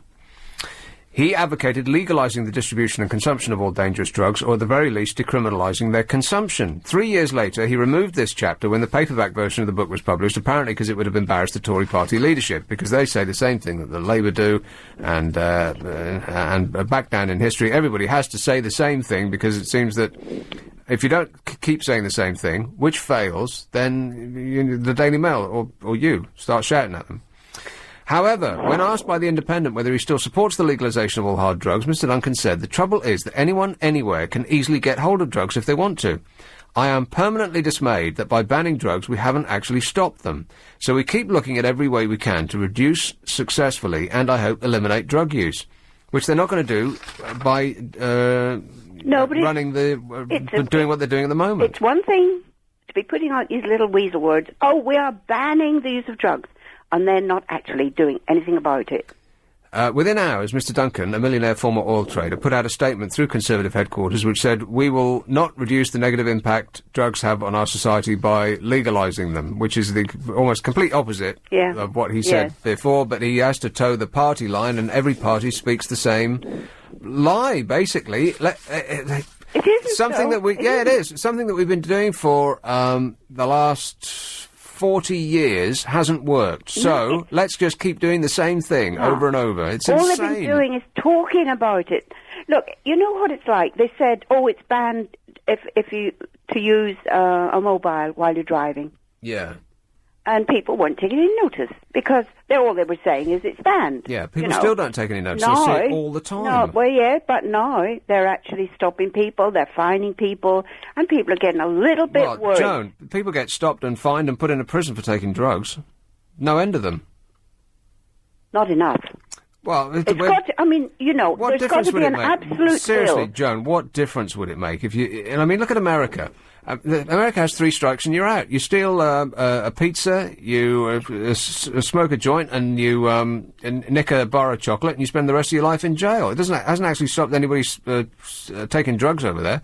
In this country, it's all illegal, but we have the largest consumption of illegal drugs on the face of the planet outside of America. It doesn't work. I think it works. And anyway, they find it very easy to say ordinary smoking is banned. They found that very easy to say, and then enforced it. Well, it's not banned. It's not banned. It is. It's banned in pubs, it's banned in restaurants, it's banned in public transport. Yeah, but you can step outside and do it. Yeah, but if you go back so many years, everybody was smoking because the That peer was allowed. pressure. It was Now allowed. the peer pressure is in the opposite direction. Yeah. And it's working. It's working. Isn't it? You've got to admit it's working. Well, people don't smoke inside because you're not allowed to anymore. No, but a lot fewer people are smoking. Apparently, yeah. And, yeah, so, you know, instead of society saying, that's great, you're smoking, society is now saying, no, it's not very nice. And if we had the same attitude to the drugs, the weaker drugs, Yeah. it would work. Well, how would you get that attitude? I mean, that sort of attitude is the same thing that would help in every respect that society seems to have gone wrong in teenage pregnancy, Well, I tell you, in violence, in Yeah. general disrespect and so on. Society's disapproval seems to be still quite strong in other societies, like Holland, for instance, which is a country that we sort of point and laugh, well, there are a bunch of stoners over there, but they take far fewer drugs than we do. Because I think it's not socially acceptable over there. But it seems to be, well, you might have something there. It seems to be all of this bad behaviour, for want of a better word, seems to be socially acceptable amongst peers of the people that are doing it. I've had a wee idea here. Uh-oh. Well, you know how propaganda is put out all the time by the government? I mean, we're just, in an avalanche of it all the time. Yeah. How about they make young people realise that it is a thing for older, sadder, unfeeling, cold, miserable people, because they're the people you need to jazz up and make them think they're having a good time when they're not. Whereas young people, what do they need? Just a picture of Keith Richards, and maybe that's all you need. Yes. Huh. But really, Well, what on earth would you imagine young people need it? When older, sadder, people who have no feelings left, maybe. But, my goodness. That's actually not crazy. It isn't crazy, is it? Oh. Yeah, make it seem like it's something that their parents do. Yes. And then they'd flee from it, yeah. I think so. Here, now, you haven't been to the trial, the No, I'm definitely going up Wednesday. Right. I haven't This been is able to get up. This is the Diana trial, because Mohammed Fayed is going to take the stand, and also the head of That's MI... next week. That's next week. Right, and the head of MI6... Yes. Which has been accused of killing her. Yeah.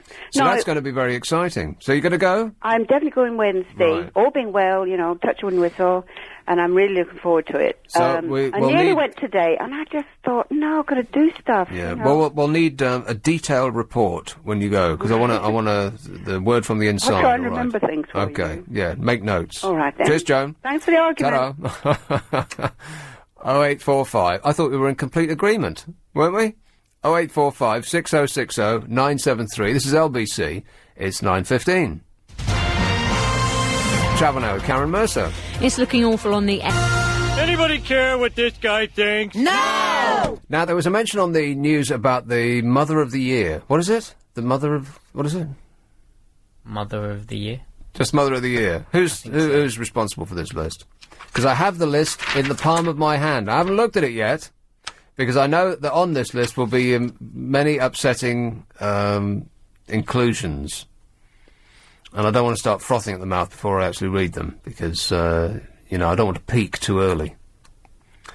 Get attack of the vapours, you have to come in with the salts. So I'll turn this over, and then we'll go through it bit by bit, and we'll rip apart each and every person on this list.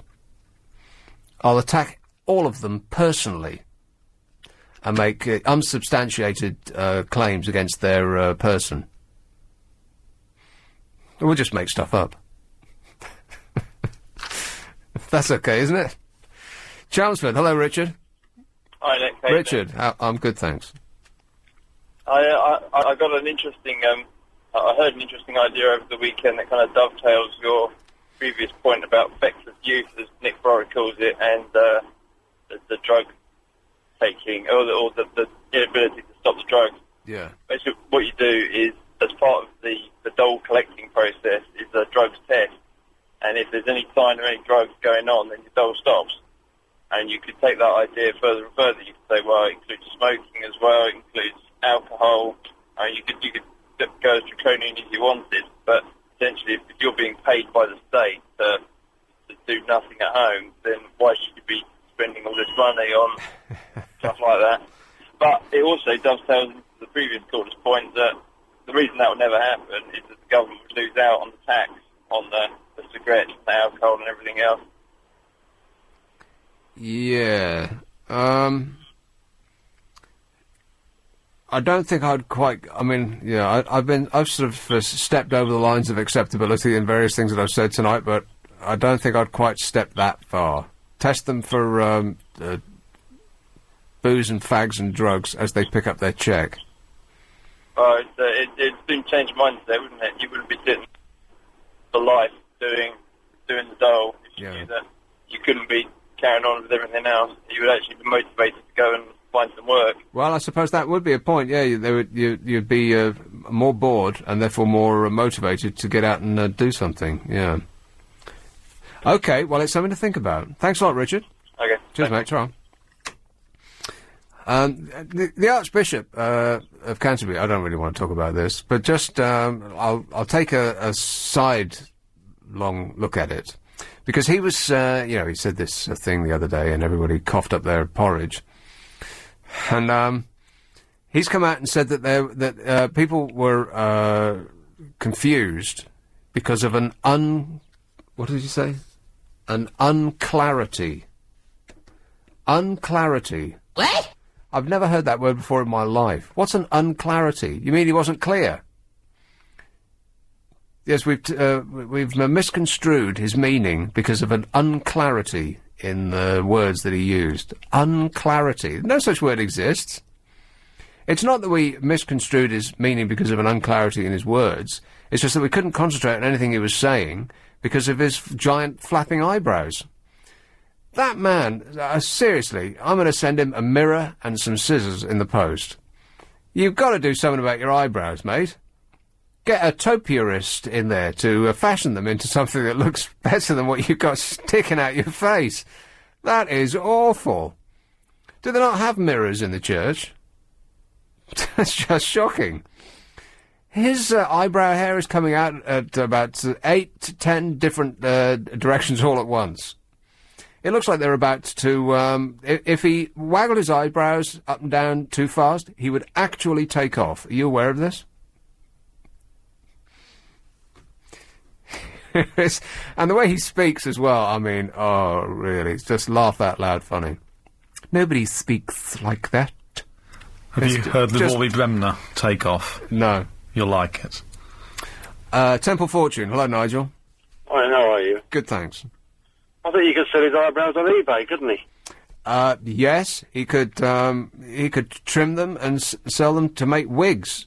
Holy eyebrows for sale, the first ones ever. Mm-hmm. But I rang you about a couple of topics. I think I agree with Joan about drugs could easily be banned. It works in is it Thailand and Singapore. It works in those countries, but and of course, if you get caught taking drugs or using drugs, you get a very heavy prison sentence, if not the death sentence. So why couldn't it work here? I believe that Thailand is where a lot of the drugs come from, so it obviously doesn't work that well. I mean, you get a lengthy prison sentence in America. That's people true. are still taking them. You get a lengthy prison sentence if you kill someone, and it hasn't stopped murder, has it? No, but in those Asian countries where drugs are completely and utterly banned, of course, drugs aren't banned in America, and they aren't banned in the United Kingdom. But it's actually... Yes, they are. No, they're not. Yes, they are. There's a tolerance to smoke cannabis on the street here. All right, well... yeah, okay. But, all right, but I know what you mean. Hard drugs are banned, of course. Yeah. The difference is in America, I live in the States, they have a very much tougher system of law. They have a federal system, they have a state system. Yeah. And the difference is immeasurably different to the United Kingdom. But the result is the same. Everyone's still getting stoned all the time, and it doesn't matter. You could say, well, I'll cut your head off if you do it, and they'll still go ahead and do it. Well, there was that program, wasn't it, with the guy who was on TV, the Louis Theroux. I don't know if you saw it. We went through a couple of jails in the States. That was quite fascinating. No. So some guy banged up for 521 years. Yeah. Now, it does make you think. And the other topic quickly was you mentioned about dark roads. Well, where I am in the States, the roads, unless you're in sort of the main area, are pitch black. There's no street lights. It's absolutely dreadful. So if they were switched off here at night, I think it would be dreadful. Would you walk the streets late at night with no street lamps? No, I mean, I'm really surprised that a council has come out and said this. It doesn't seem to make any sense at all. I mean, what are they trying to save money or save the planet or a bit of both or what? Oh, it's just pathetic. They just won't be able to do it. Everyone seems to forget, and councils seem to forget, that many, many years ago, of course, they were given the right to charge people or fine people if they parked illegally. They earn millions and millions of pounds a year through parking fines and enforcement of those parking regulations. And of course, they've got their money. So where does all that money go to, I wonder? Well, yeah, I mean, no one has any idea, mate. They might as well set fire to it. But it seems to me what a better idea would be, instead of switching the streetlights off at midnight, is to actually get streetlights that are more efficient. Because if you look at us from space, the amount of light that is pouring up needlessly is immense. Get streetlights that just light the street rather than the sky above them as well. That's right. And then we'll be able to see the stars. Oh, that's true. Pretty little stars in the skies, and there'll be no more light pollution. And the amount of actual shops that leave lights on at night, illumination. I mean, it does make the high street a bit safer, I think, because you go down some streets at night, and it's very, very miserable and dangerous. I remember what Jackie Smith said a month ago, and then I was on the walk up with Diane Abbott, and she said, how safe she feels on the streets of Hackney. Well, I wonder if she walks on the streets of Hackney on her own at 1 in the with no street lights, is she feel as safe as she does now?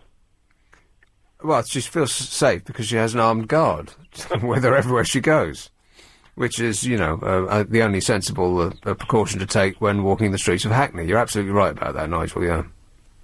So there you are. Okay. So tell me, what would you do about drugs? Would you ban them, legalise them?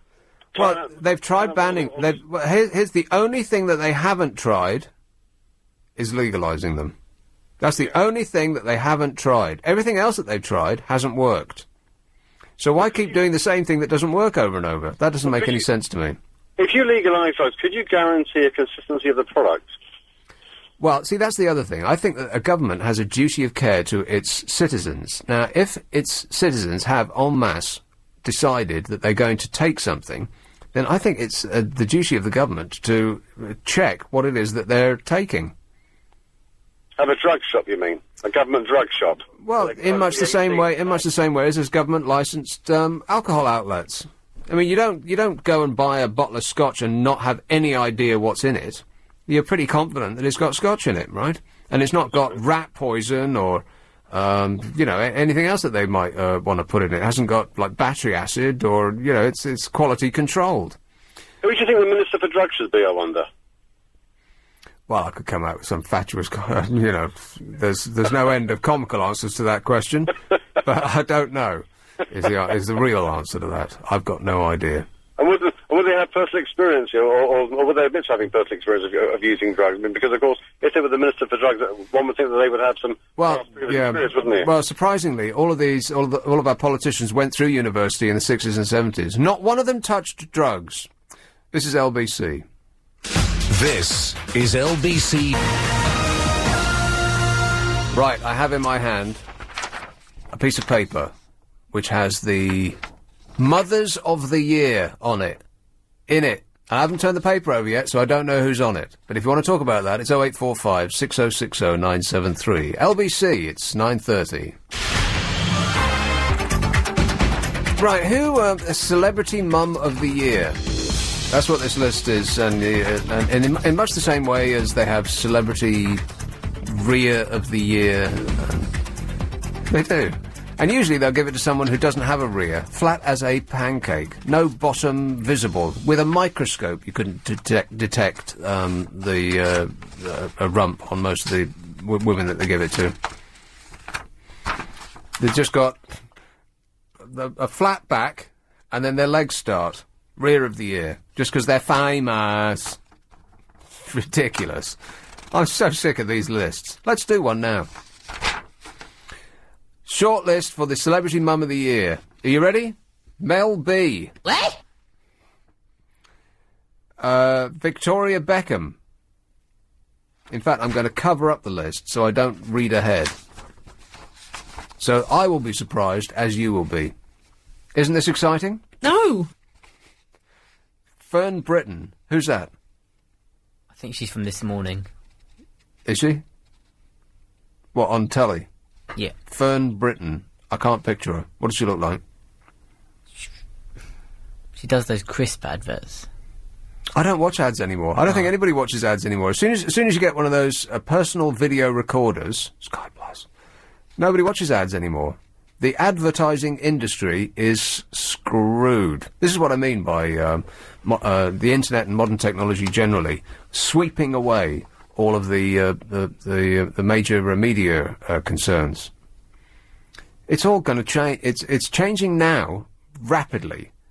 We ain't seen nothing yet, I bet you. I mean, the music industry, the changes that have happened to them over the past, even 5 years, even 2 years, is extraordinary. It's amazing. So far, 2 Spice Girls and a Fern.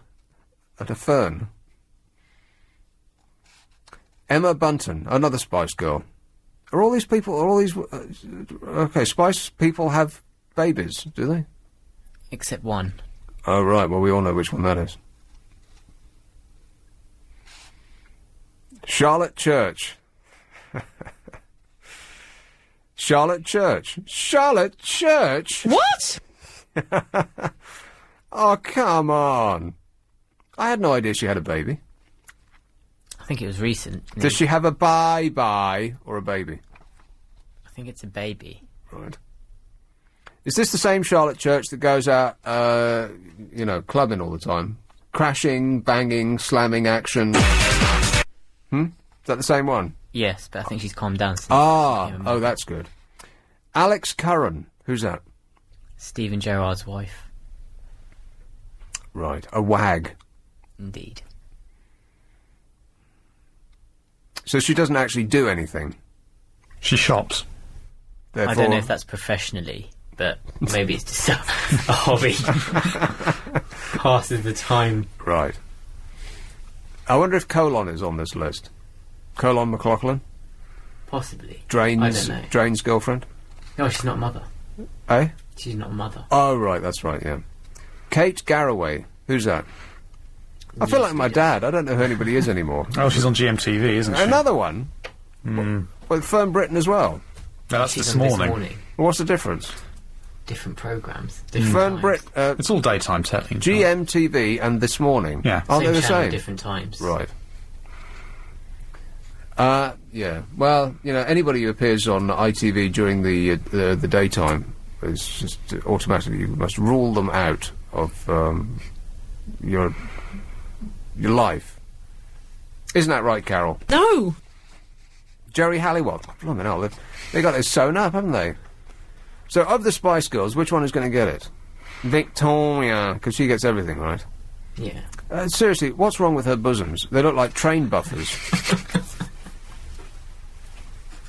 They don't I mean it. They don't look like bosoms at all. There's something dreadfully wrong there. If I were her, I'd get my money back. What are you saying? Mylene Klass. Who's that? Used to be in Hearsay, then went into the Jungle. Now she's a TV presenter. Oh, right. Doing what?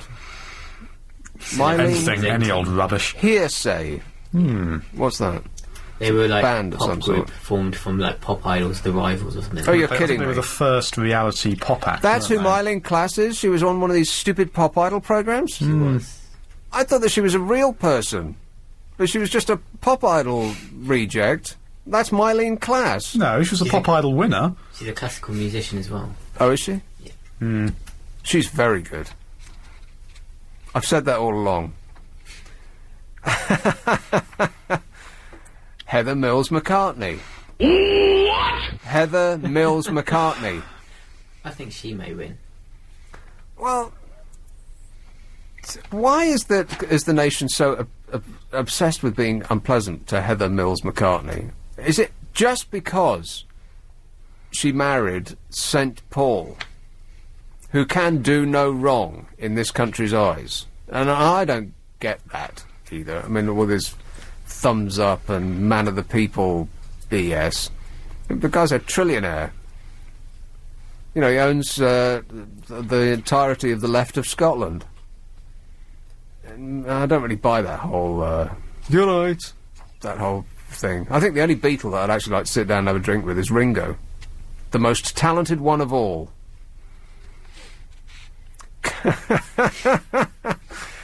Now, I was wondering if this woman was going to be on this list, and I thought, no. Not even as stupid a list as this would include this woman. This next person on this list, Celebrity Mum of the Year. Kate Moss. Kate Moss? How can she be on the Mother of the Year list? Well, I mean, please explain that missing to off me. the front of this list.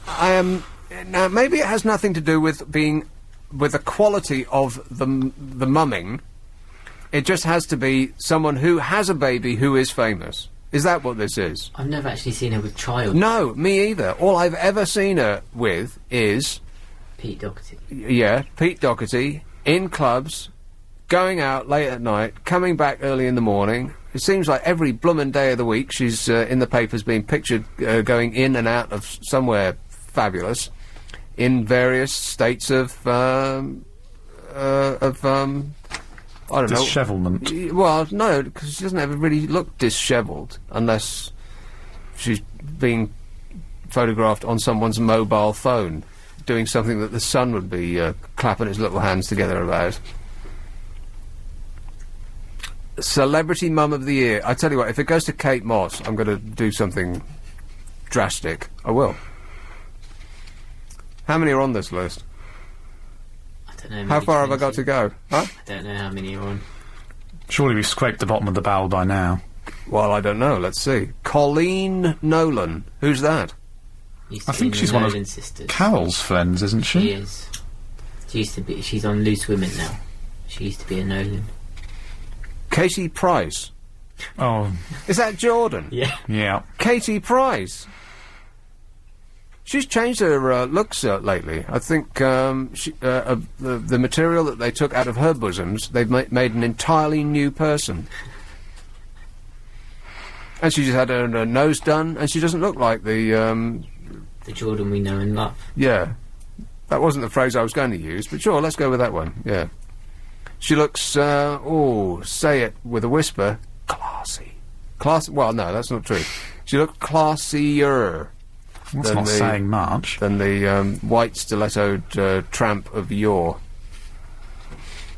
That's not an unpleasant thing to say, is it? Kim Ryder. That's Kim with a Y. Who's that? She was also in Hearsay. Who the hell are all these famous celebrities that She's in no one's Coronation ever heard now. of? Oh, really? She's married to Jack Ryder. Jack Ryder. He sounds like a superhero, doesn't he? He does. Jack he Ryder. used to be in EastEnders. Right. He's not anymore. Suzanne Shaw. Also Hearsay. Well, I think she's on Dancing on Ice now. So it's Hearsay and the Spice Girls. Yeah. With a couple of ne'er-do-wells thrown in for good luck. Oh, that's it. Oh, no. Yeah. Yeah, we're having such a good time, too.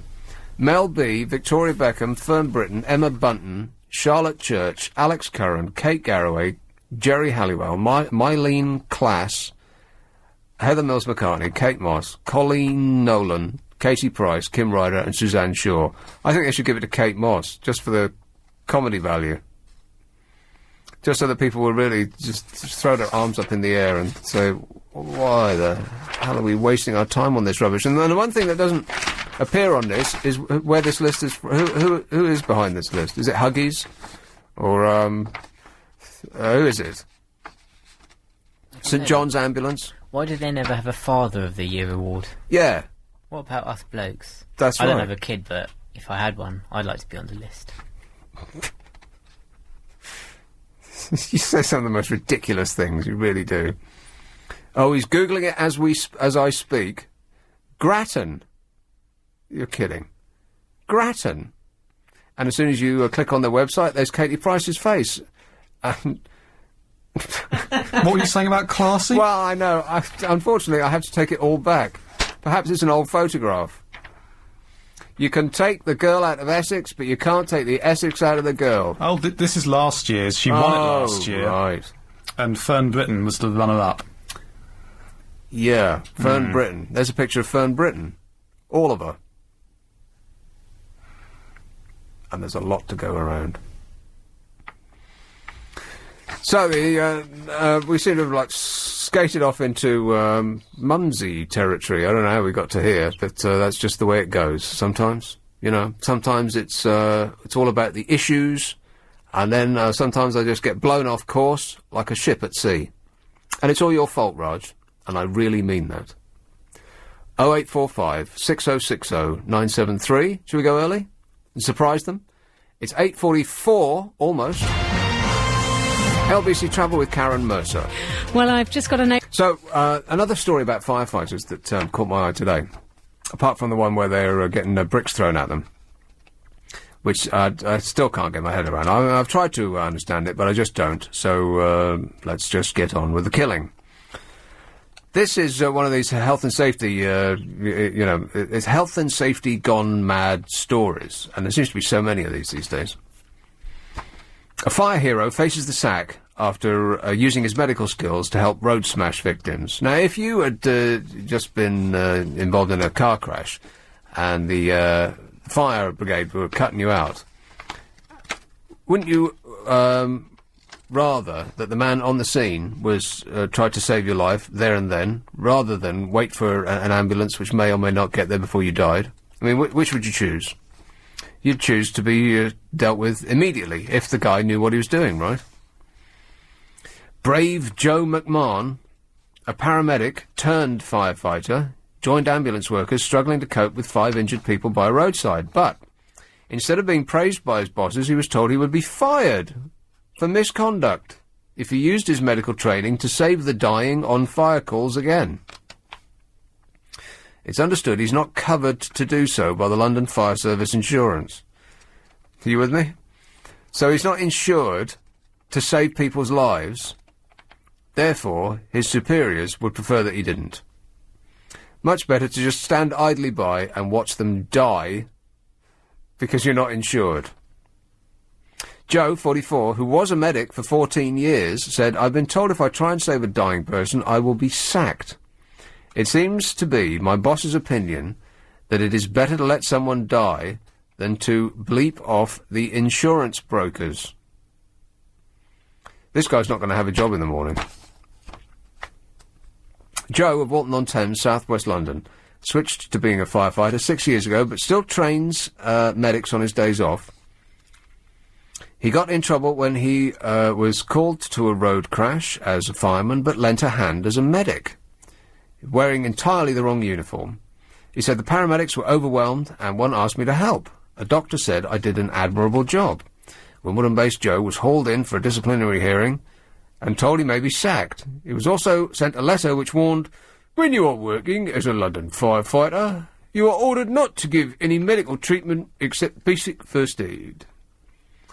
Joe now fears he's going to get the boot after a second incident in which he helped a 4-year-old girl who'd been hit by a car. How could he be so thoughtless? He added, a fatal car crash costs an average of, guess. Fatal car crash costs an average of how much public money?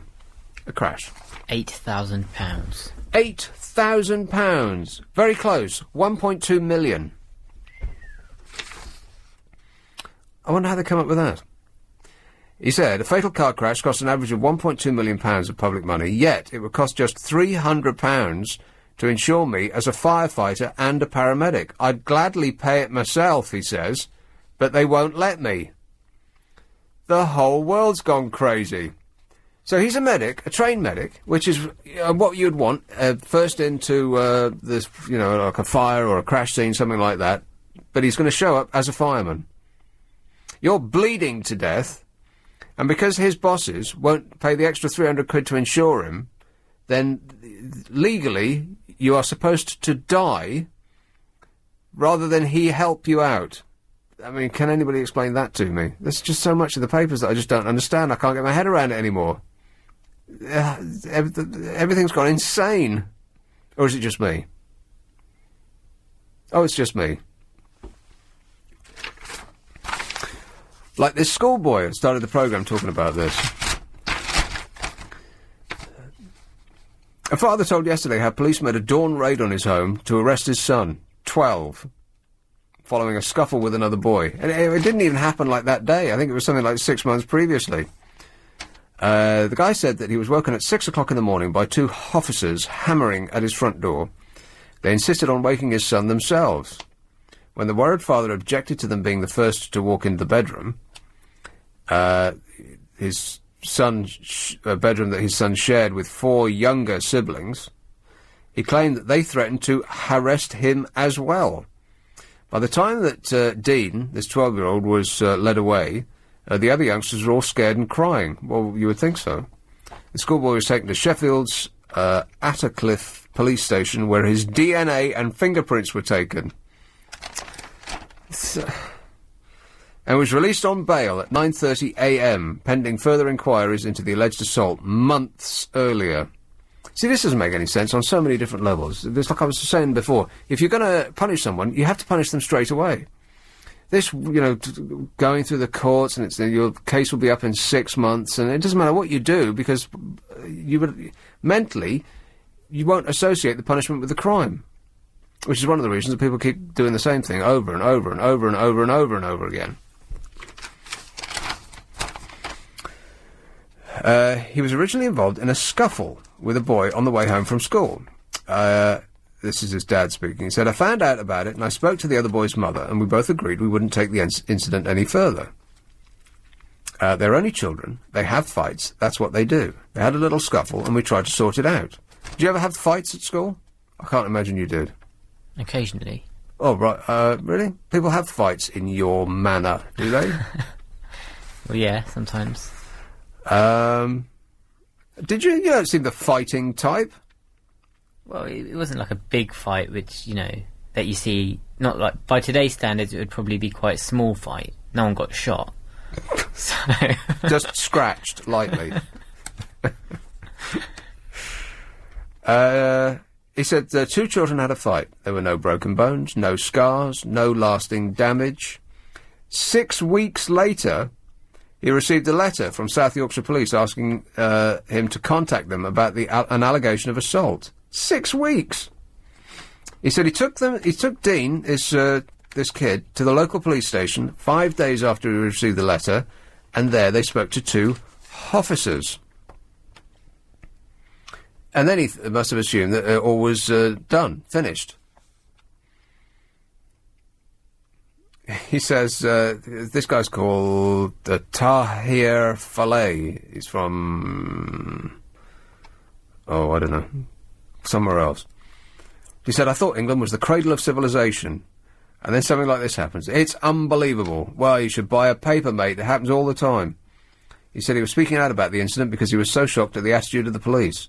A South Yorkshire police spokesman said a 12-year-old boy was harassed in connection with an alleged assault, following numerous requests for him to present himself at a police station. He has been released on police bail pending further investigations into the alleged assault. This last bit's my favourite. Fantastically po-faced sentence. "We treat allegations of assault very seriously and are determined to bring offenders to justice using proportionate means." Dawn raid on a 12-year-old, proportionate means. They've lost their minds. Right, what else will I talk about now? Mr. Men. Do we want to talk about that? You could do, yes. It's like the circle of this show. I started with it. I started with that story, and I started with this one too. I might end on the same sound effect. A new Mr. Men cartoon series risks ruffling feathers across the channel because a new character, Mr. Rude, speaks with a French accent. I was actually staggered when I went to Paris this last time, not having been there for about 20 years, at how... It's not as though they're even trying to be rude, it just comes effortlessly to them. In restaurants in particular. And it's not that they're being rude to you, a tourist. They spread their rudeness around to everyone. Everyone gets a bit of it. And I don't know how Parisians put up with it, because everywhere they go, the service is, well, it's just, it's almost beyond rude. It's not rude because it just seems so natural. It's just, they just totally ignore you, as though you're something of an inconvenience, and they might get around to you eventually, but don't even think about raising your hand in complaint, because that will mark you out as an American.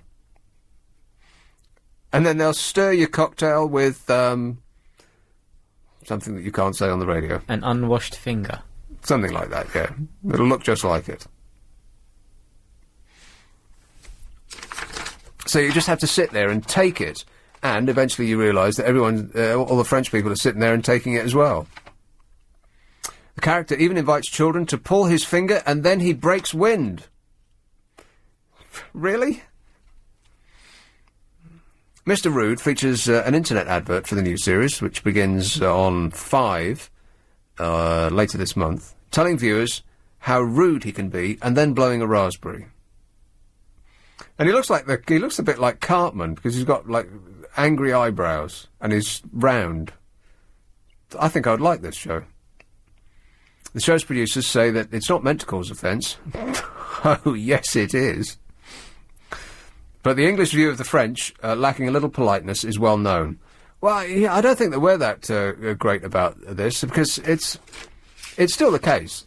It used to be the case everywhere you went, but it's still the case now that you go into a shop and there'll be 2 assistants behind the counter, and you'll present yourself with an expectant look on your shiny, happy face, and they'll continue their conversation, well aware that you're standing there. Out the corner of their eye, they can see you. They know you're there, but they're in conversation. And then she said, and I said, and she said, and I said, oh, like that. And eventually they'll swivel to look at you, and then, yes. And at that point, my head just wants to explode. Like, you knew I was here, and yet you just completely bloomin' ignored me. That's when you rue that you left your gun at home. Am I right? The other thing they do is ambush you as soon as you walk in, and you say, I'm fine for the moment, and then you can't find them later. Well, yeah. But you don't want, I don't want help until I've made my final decision. Because otherwise I feel like I'm being pushed and harried, and I've made too many stupid purchases being pushed and harried. 5 spokesman said the fact that Mr. Rude has a French accent is meant to be light-hearted and tongue-in-cheek, and no offence to the French people is intended. Yeah, right. Here, have we got time to do your thing? Or have we run out of time? Not. Oh, really? Yeah. Oh, I saw the 58 out, and I thought that's the point at which you do your little party piece. All the topics that we talked about today, and there's been so many of them. But you're not going to manage it, are you? Well, you got off lightly today, eh? This is LBC 97.3. This is an ode to a Ford Focus, performed on actual car parts.